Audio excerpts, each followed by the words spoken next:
हेडलाईनचे प्रस्तुत करता घरकुल मसाले, दे रोजच्या जेवणाला मायेची चव घरकुल मसाले। मुंबईतील धारावीत धार्मिक स्थळाचा अनधिकृत भाग तोडण्यावरून वाद, शेकडो नागरिक रस्त्यावर, पोलीस बंदोबस्तात वाढ, टीएमसीच्या वाहनाचीही तोडफोड। भाजपच्या हस्तक्षेपामुळे शिंदे गटाचे 4 खासदार पराभूत, भाजपने मित्र बनून मानेवर सुरी लावण्याचं काम शिंदेंसोबत केलं, बच्चू कडूंचा आरोप। आम्ही मुंबईत स्वच्छता मोहीम राबवली, काहींनी मुंबईची तिजोरी साफ केली, मुख्यमंत्री शिंदेंचा उद्धव ठाकरेंना टोला।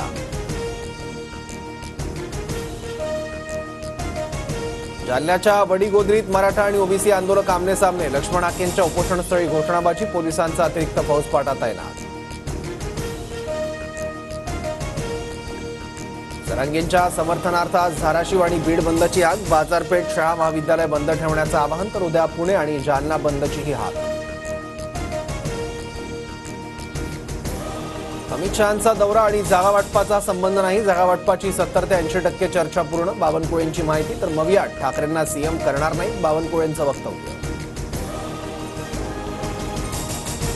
नागपूरमधील विधानसभेच्या 6ही जागांवर काँग्रेसचा दावा, तयारी सुरू, उमेदवारी जवळपास निश्चित, काँग्रेस आमदार विकास ठाकरेंची माहिती।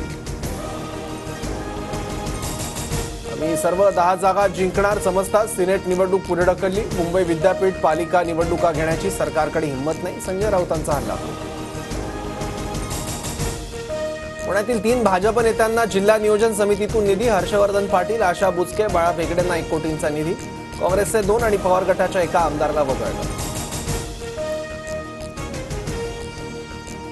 नागपूर जिल्हा बँक घोटाळा प्रकरणी सुनील केदारांचा विनंती अर्ज सहकार मंत्री वळसे पाटलांनी फेटाळला, संस्थेच्या आर्थिक नुकसानीची भरपाई संचालकांच्या वैयक्तिक मालमत्तेतून होणार।